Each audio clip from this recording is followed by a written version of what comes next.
모세가 이스라엘 자손의 온 회중을 모으고 그들에게 이르되 여호와께서 너희에게 명령하사 행하게 하신 말씀이 이러하니라. 엿새 동안은 일하고 일곱째 날은 너희를 위한 거룩한 날이니 여호와께 엄숙한 안식일이라. 누구든지 이날에 일하는 자는 죽일지니 안식일에는 너희의 모든 처소에서 불도 피우지 말지니라. 모세가 이스라엘 자손의 온 회중에게 말하여 이르되 여호와께서 명령하신 일이 이러하니라. 이르시기를 너희의 소유 중에서 너희는 여호와께 드릴 것을 택하되 마음에 원하는 자는 누구든지 그것을 가져다가 여호와께 드릴지니 곧 금과 은과 놋과 청색, 자색, 홍색 실과 가는 배실과 염소털과 붉은 물 들인 수량의 가죽과 해달의 가죽과 조각목과 등유와 및 관유에 드는 향품과 분향할 향을 만드는 향품과 호마노며 에봇과 흉패에 물릴 보석이니라.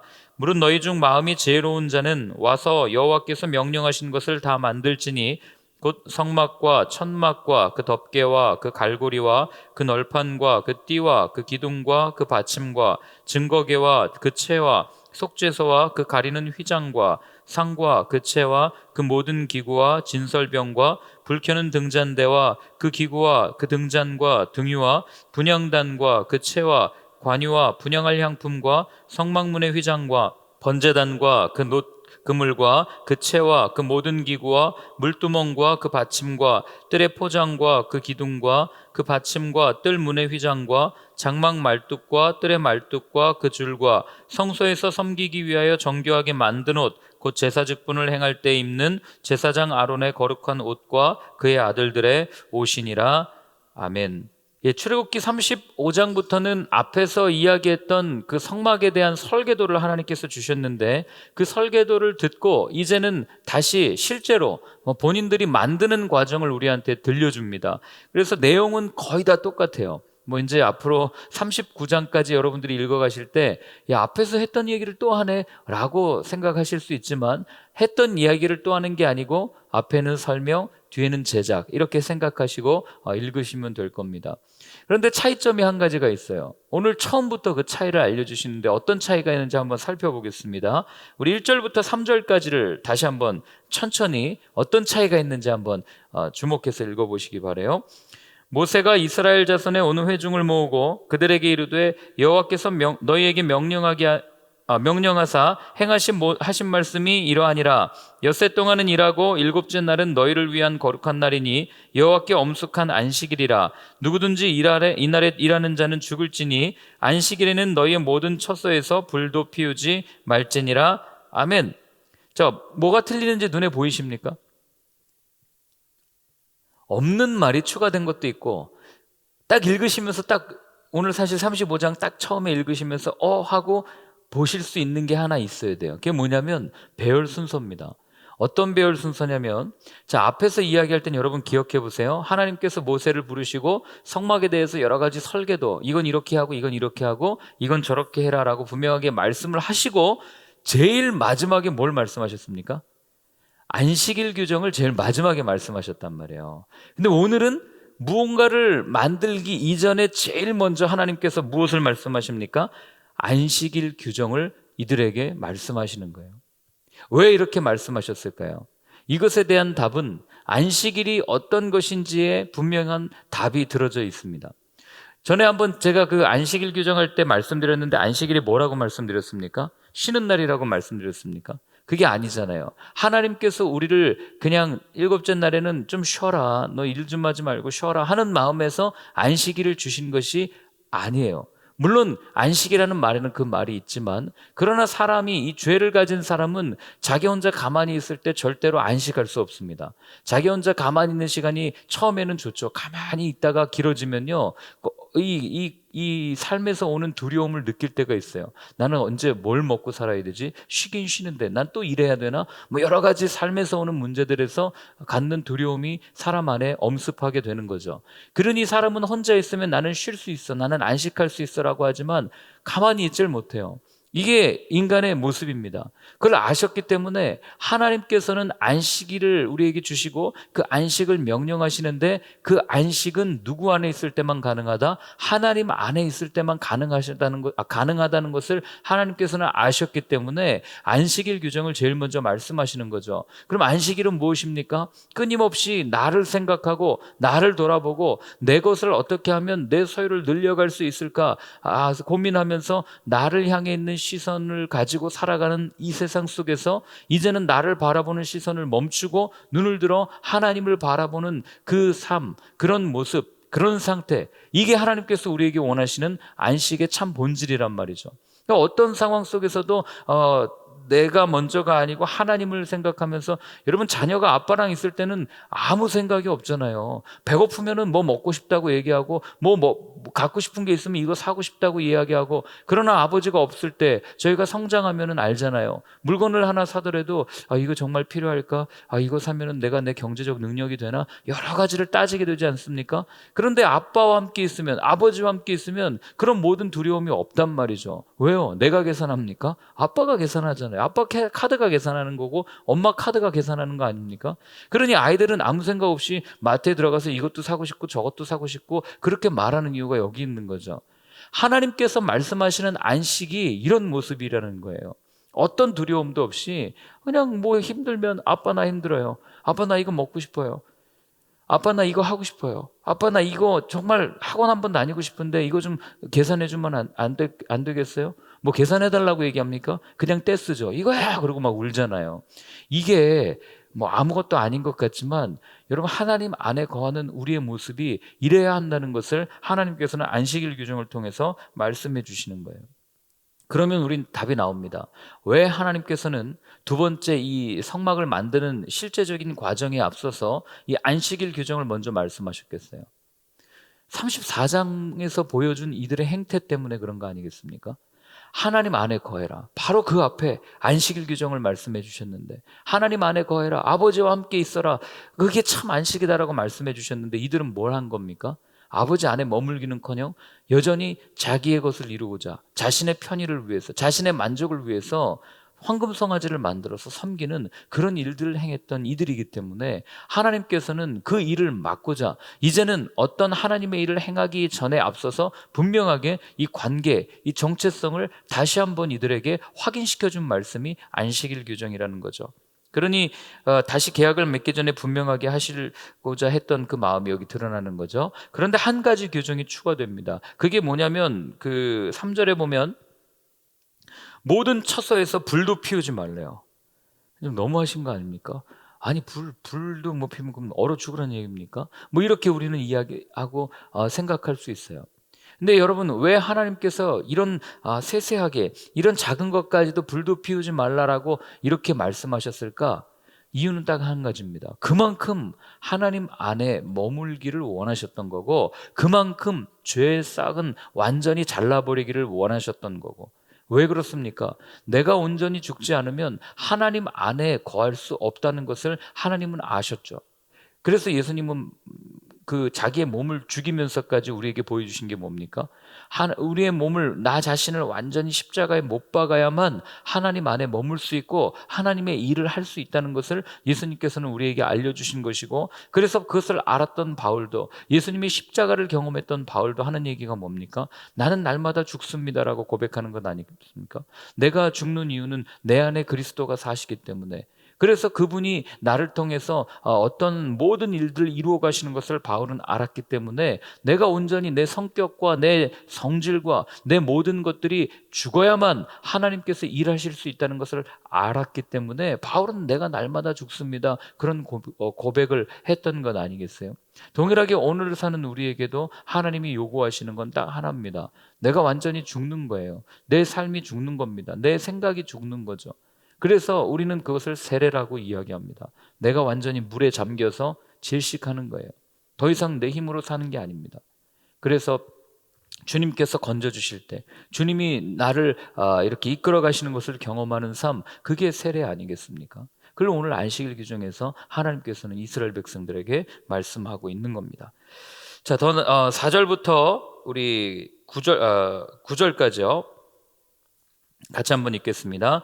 모세가 이스라엘 자손의 온 회중에게 말하여 이르되 여호와께서 명령하신 일이 이러하니라. 이르시기를 너희의 소유 중에서 너희는 여호와께 드릴 것을 택하되 마음에 원하는 자는 누구든지 그것을 가져다가 여호와께 드릴지니 곧 금과 은과 놋과 청색 자색 홍색 실과 가는 배실과 염소털과 붉은 물들인 수정의 가죽과 해달의 가죽과 조각목과 등유와 및 관유에 드는 향품과 분향할 향을 만드는 향품과 호마노며 에봇과 흉패에 물릴 보석이니라. 아멘.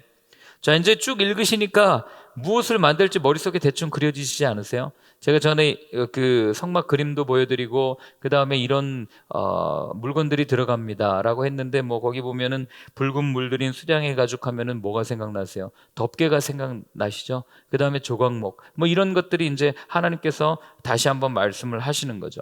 근데 주목해야 될 표현이 한 가지가 있는데 그게 뭐냐면 5절에 있는 말씀이에요. 5절에 이렇게 되어 있어요. 너희는 여호와께 드릴 것을 택하되 마음에 원하는 자는 누구든지 그것을 가져다가 드릴지라 이렇게 표현되어 있어요. 마음에 원하는 자는. 이게 무슨 말씀입니까? 주님께 드려야 될 것이 무엇인지를 오늘 분명하게 우리한테 다시 한번 확인시켜 주는 거예요. 무엇을 드려야 됩니까? 오늘 본문에 따르면 마음을 드려라 라고 우리한테 말해주고 있어요. 왜요?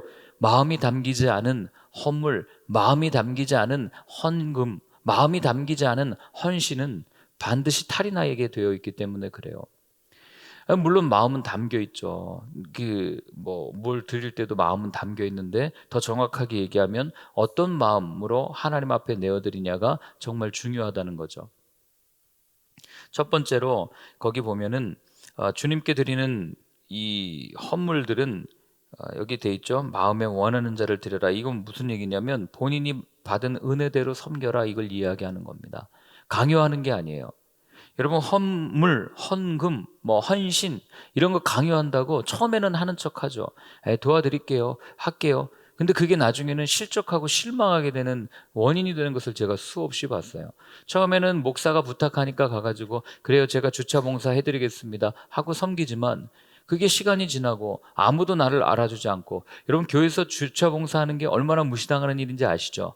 물론 이 직분자들은 수고하셨습니다 이렇게 해주지만 교회 오시는 분들은 제가 수없이 말씀드렸잖아요. 발레 파킹하는 사람인 줄 알더라고요. 제가 청담에 있을 때도 주차 이렇게 하다 보면 와서 막 함부로 해요. 뭐 주차가 이렇게 비싸요부터 막 얘기를 합니다. 그러다가 이제 이 예배당에서 마주치면 굉장히 얼굴이 붉어지는 상황이 벌어지는 거죠. 왜 그렇습니까? 그만큼 우리가 그런 사람들을 무시하는 거예요. 그러다 보면 이 주차 봉사하다가 사람들이 시험에 들어요. 이게 사람이 제가 그래요 한번 헌신할게요 라고 말할 때는 그래요 나를 좀 알아주세요 하는 마음이 기저에 깔려 있어요. 이게 인간의 그냥 본능입니다. 아무도 근데 나를 알아주지 않고 심지어 사람이 나를 무시한다. 그런데 나는 계속 이 봉사를 해야 된다. 그럼 그때부터는 시험에 들고 실족에 빠지는 것 아니겠어요? 그러니 마음이 담기지 않은 이런 헌신들은 반드시 우리의 삶에 탈을 낸다는 거예요. 근데 안타까운 게 각 교회마다 또 그런 규정들이 있는 것 같아요. 장로는 얼마를 헌금하고 권사는 얼마를 내고 집사는 얼마를 내야 된다. 뭐 이런 게 있고 심지어 제가 전에 봉사했던 교회는요. 내야 되는 헌금이 정해져 있어요. 절기 헌금은 얼마를 내야 되고 11조는 얼마를 해야 되고 그다음에 감사 헌금, 건축 헌금, 장학 헌금 뭐 이런 여러 가지 헌금들이 내야 될 게 정해져 있어요. 그런데 제가 전임 전도사 때나 부목사 때 월급이 얼마나 되겠습니까?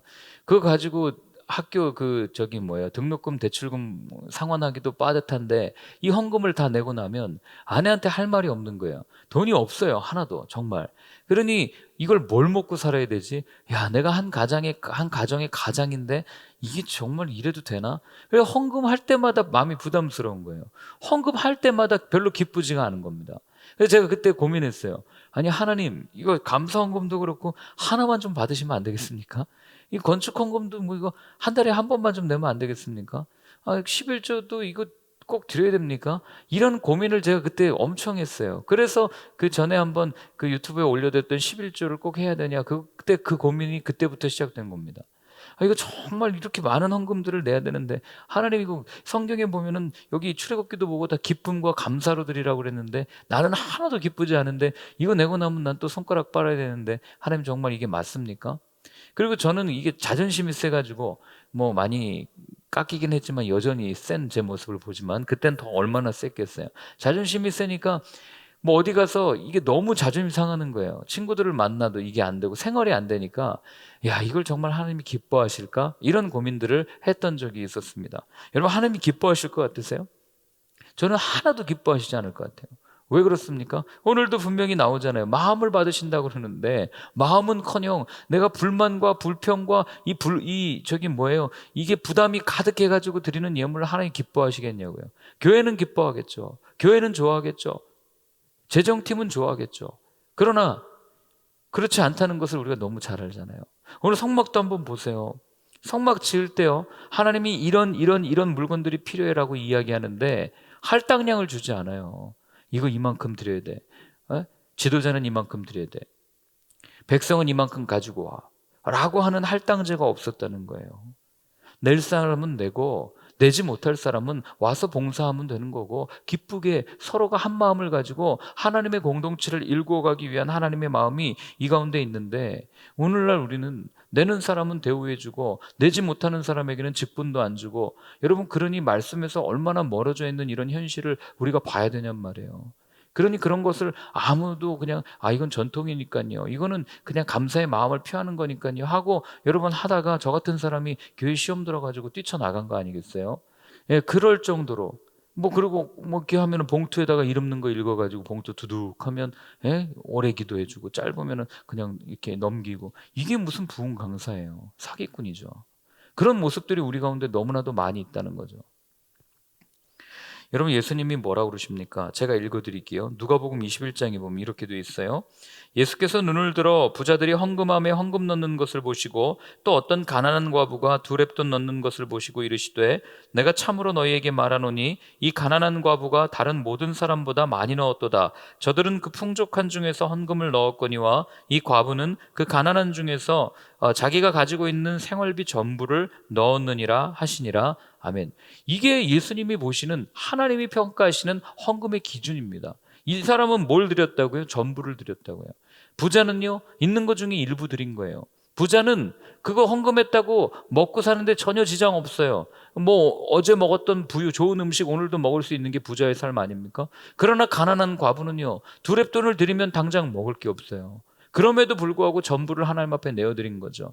그러니 하나님이 액수를 본 겁니까? 아니잖아요. 하나님은 무엇을 본 겁니까? 이 마음을 보신 거죠. 이걸 우리가 놓치면 안 돼요. 그래서 마음을 보시는 분이 하나님이시기 때문에 헌금을 드리는 사람도, 헌물을 드리는 사람도, 헌신하는 사람도 그 마음을 잘 지켜야 되는 겁니다. 여러분, 사람은요, 내가 마음을 쏟은 만큼 관심이 가게 되어 있어요. 내가 이만큼 마음을 쏟으면 그만큼 마음을 쏟은 것에 대한 대가를 바라는 것이 사람의 마음입니다. 그런데 예수님이 말씀하셨죠. 어디에 우리의 마음이 있다고요? 재물이 있는 곳에 우리의 마음이 있다고 그랬어요. 그러니 우리가 헌금을 하고 헌물을 하고 헌신을 하는 만큼 우리의 마음이 사실은 거기에 있는 거예요. 당연한 거예요. 그러니 주님께 드리는 것도 마찬가지죠. 그런데 주님한테 마음이 있으니까 드리는 거 아니에요, 솔직히. 그런데 그 정도가 지나쳐서 마치 자신이 하나님인 것처럼 생각할 때가 있어요. 내가 이만큼을 냈으니까 내가 낸 거는 내가 원하는 곳에 사용해야 되겠습니다. 여러분, 이게 오늘날 많은 교회들의 갈등의 원인이에요. 내가 이만큼 냈으니까 이거 내가 원하는 데 사용해야 되지 않겠습니까? 왜 여기를 돕습니까? 왜 이렇게 사용을 합니까? 이렇게 해서는 안 됩니다. 교육자들도 이렇게 하고 이렇게 하고 이렇게 해가지고 우리가 순위 매겨가지고 우리가 원하는 대로 우리가 원하는 교육자를 뽑겠습니다. 이게 모든 교회 갈등의 원인 아니겠어요? 하나님께 드린 게 아니라 교회라는 은행에 그냥 적금 들어놓은 거예요. 여러분, 이런 헌금을 하나님께서 기뻐하실게요? 이런 헌물을 하나님께서 기뻐하시겠습니까? 이런 헌신, 다 계산되어 있는 헌신을 하나님께서 어떻게 기뻐할 수 있겠어요? 다 너는 나한테 복 받으려고 나와서 너 요거 하면 요거 줄 거라고 생각하고 너 나한테 헌신하는구나, 그걸 모르실 것 같습니까? 이어서 10절부터 19절까지를 같이 읽습니다. 물은 너희 중 마음이 지혜로운 자는 와서 여호와께서 명령하시는 것을 다 만들지니 곧 성막과 천막과 그 덮개와 그 갈고리와 그 널판과 그 띠와 그 기둥과 그 받침과 증거궤와 그 채와 속죄소와 그 가리는 휘장과 상과 그 채와 그 모든 기구와 진설병과 불 켜는 등잔대와 그 기구와 그 등잔과 등유와 분향단과 그 채와 관유와 분향할 향품과 성막문의 휘장과 번제단과 그 놋그물과 그 채와 그 모든 기구와 물두멍과 그 받침과 뜰의 포장과 그 기둥과 그 받침과 뜰문의 휘장과 장막 말뚝과 뜰의 말뚝과 그 줄과 성소에서 섬기기 위하여 정교하게 만든 옷 곧 제사 직분을 행할 때 입는 제사장 아론의 거룩한 옷과 그의 아들들의 옷이니라. 아멘. 자, 여기 보시면 10절 보세요. 물은 너희 중 마음이 지혜로운 자는 와서 여호와께서 명령하신 것을 다 만들지니 라고 분명하게 선언하고 있어요. 여기 누구는 와라, 누구는 오지 말라라고 하는 그런 게 아무것도 없는 거예요. 지혜로운 자, 하나님을 섬기는 자는 누구든지 와서 하나님의 일을 감당해라. 하나님의 일을 하는 것은 모두에게 열려 있음을 하나님께서는 알려주시는 거죠. 이걸 할 때 우리는 알고 있어요. 오홀리압과 그 부살레를 세워가지고 하나님도 차별하셨잖아요. 그게 아니죠. 그 사람들을 통해서 함께 일하도록 만들어 놓으신 거예요. 성막을 어떻게 두 사람이 다 만들어요? 혼자 만들려면 이거 몇 년은 걸리죠. 그런데 그렇게 하지 않고 그 두 사람을 이렇게 관리 감독을 했겠죠. 그리고 많은 이스라엘 백성들이 나와서 함께 만든 것이 성막이에요. 거기에는 학력에 따른 차별도 없고 능력에 따른 차별도 없고 그리고 또 소유에 대한 차별도 없고 경력에 따른 차별도 없어요. 왜요? 하나님의 나라는 이렇게 세워져 가기 때문에 그래요. 세상은 우리의 능력을 따집니다. 실력을 따져요. 이력서를 보고 우리를 평가합니다. 종이 한 장을 보고 이 사람의 인격이 어떤지 별로 중요하지 않아요. 이 사람이 나온 학교가 좋으면 이 사람의 인격이 좋을 거라고 이야기하고 이 사람이 가진 경력이 좋으면 이 사람의 인품이 좀 나쁘다 할지라도 우리 회사에 이득이 되기 때문에 이 사람을 채용한다고 이야기합니다. 이게 세상의 모습이에요. 그러나 여러분, 하나님 나라는 그렇지 않다는 거예요. 세상은 효율을 따지고 효과를 따지지만 하나님의 나라는 효과를 따지지 않습니다. 무엇을 따집니까? 헌신을 따지고 마음을 따지는 거예요. 합리적으로, 효과적으로 이런 말이 교회 안에서 운용될 때 여러분 그게 때로는 사단의 속삭임일 때가 굉장히 많다는 것을 여러분들이 놓쳐서는 안 됩니다. 성경 보세요. 언제 하나님이 효과 따졌습니까? 여기에 몇만 명이 오니까 너네는 어떻게 해서 그 다음에 이렇게 운용해야 훨씬 더 효과적이야 라고 말씀하신 적이 없어요. 효율을 따진 적이 없습니다. 어떻게 효율을 따지는데 하나님께서는 30배, 60배, 100배를 말씀하세요. 이걸 가지고 우리는 효과라고 이야기하지만, 그러나 여러분 그 전에 분명히 있어야 될 게 뭡니까? 하늘의 미랄이 썩어 없어져야 되고 죽어야 된단 말이에요. 그런데 하늘의 미랄이 썩는 게 효과적입니까? 효율적이에요? 어떻게 세상이 우리한테 이해를 못하는 게 너네는 왜 맨날 죽자 그러냐, 어떻게 죽는 게 사는 거냐, 그렇게 이야기를 하거든요. 죽는 게 어떻게 효과적일 수 있고 효율적일 수 있어요? 말도 안 되는 얘기죠. 그러나 하나님은 그것을 우리한테 요구하신단 말입니다. 성경에 있는 이유 중에 합리적인 게 얼마나 있어요. 오히려 비이성적이고 말도 안 되는 일들이 얼마나 많습니까? 그러니 못 믿는 거 아니에요? 그러나 성경이 주목하는 것은 합리적이고 효과적이고 이런 것이 아니라 성경이 주목하는 것은 딱 한 가지입니다. 믿음을 따지는 거예요.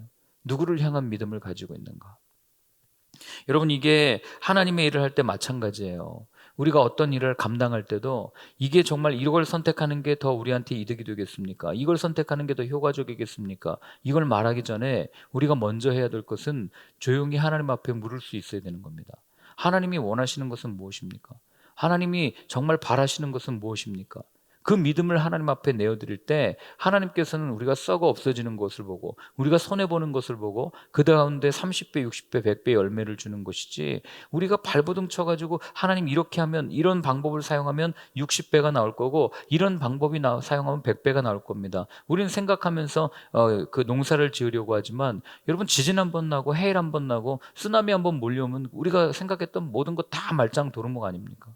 그러니 하나님께서 우리를 보호하시고 하나님의 방법대로 가는 것, 그것만이 여러분 그게 진짜 교회 공동체죠. 그게 구름기둥이 이끄시는 대로, 불기둥이 이끄시는 대로 인도되었던 광야 교회의 모습이 바로 거기에 있는 거예요.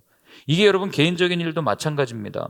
언제나 우리는 전문가를 찾아요. 그리고 경험과 이성으로 어느 게 더 효율적이냐를 따지지만, 그러나 하나님께서 원하시는 것은 아버지의 뜻을 묻는 겁니다. 모두가 다 맞다고 이야기해도 아버지께서 아니라고 얘기하면 아닌 거고, 모두가 다 아니라고 해도 아버지께서 가라고 하면 그걸 순종하고 가는, 그게 이 시대에 원하시는 광야교회의 모습이라는 거예요. 저의 삶과 또 저희 지스케어 처치의 삶이 이랬으면 좋겠습니다. 세상 사람들이 볼 땐 이해할 수 없죠. 감당할 수 없는 사람들인 거예요. 그래서 아니 저들은 저렇게 왜 이렇게 무모하지? 아니 저들은 왜 저렇게 행동하지? 라고 말할 수 있어요. 저들은 저렇게 어떻게 오른뺨을 맞으면서 계속 왼뺨도 돌려주지? 저들은 어떻게 세상 사람들과 다르게 살아가지? 그러나 그런 믿음의 선택을 가지고 살아가는 우리를 통해서 하나님께서는 진정한 교회 공동체를 이 땅에 세워주실 것이고, 그 공동체를 통해서 하나님의 나라를 일구어 가실 것이라는 그 꿈을 저와 여러분들이 가졌으면 좋겠어요. 그래서 오늘 한번 같이 기도할 때는요, 이렇게 한번 기도했으면 좋겠습니다. 하나님, 내 눈과 내 귀를 열어주셔서 내 눈은 항상 주님을 바라보고 내 귀는 항상 주님의 음성을 들을 수 있는 삶이기를 원합니다. 하나님, 어떤 상황 속에서도 하나님께서는 어떤 것을 원하시는지, 하나님께서는 지금 내가 무엇을 하기를 원하시는지를 분명히 묻고 그 음성을 들은 후에 저희들이 한 걸음 한 걸음 나아갈 수 있는 삶이 되게 하여 주옵소서. 우리 자신을 위해서, 교회를 위해서 한번 같이 기도하겠습니다. 하나님 아버지, 오늘도 저희들을 들려주셔서 감사합니다. 하나님, 여전히 내가 하고 싶은 대로 저는 효과를 따지고 효율을 따지고 어떤 것이 더 좋은 일인지를 선택합니다. 그러나 주님께서 우리에게 알려주신 좋은 일은 하나님의 음성을 듣는 일, 하나님의 말씀을 듣는 일입니다. 하나님, 오늘 우리 귀에 들려진 이 말씀에 저희들 온전히 순종하며 나아갈 수 있도록 도와주시고, 하나님 기쁨으로 주님과 함께 한 걸음 한 걸음 걸어갈 때 우리의 이 헌신, 우리의 이 썩어짐, 우리의 이 낮아짐을 통하여 많은 이들이 주님을 만나게 되는, 그래서 우리가 한아름 아름다운 열매를 거두어, 영혼의 열매를 거두어 주님 앞에 내어드리며 주님께 온전히 나아갈 수 있는, 그래서 주님을 온전히 기쁘시게 할 수 있는 저희들의 삶이 될 수 있도록 주님 도와주시옵소서. 힘들 겁니다. 어려울 겁니다. 이 모든 가치관을 거슬러야 되니 마음의 갈등도 있을 겁니다. 그러나 그 모든 갈등 다 십자가 아래 놓고 나아갈 때 지금은 힘들지만, 그러나 종국에는 크게 기뻐하며 웃는 것을 기대할 수 있는 저희의 삶이 될 수 있도록 성령님 함께하여 주시옵소서. 이제는 우리 주 예수 그리스도의 크신 은혜와 하나님 아버지의 사랑과 성령의 인도하심이 내 의지를 꺾고 십자가에 못 박고 주님과 함께 주의 뜻대로 살아가기를 다짐하는 모든 분들 머리 위에 이제로부터 영원까지는 함께하여 주옵시기를 간절히 축원하옵나이다. 아멘.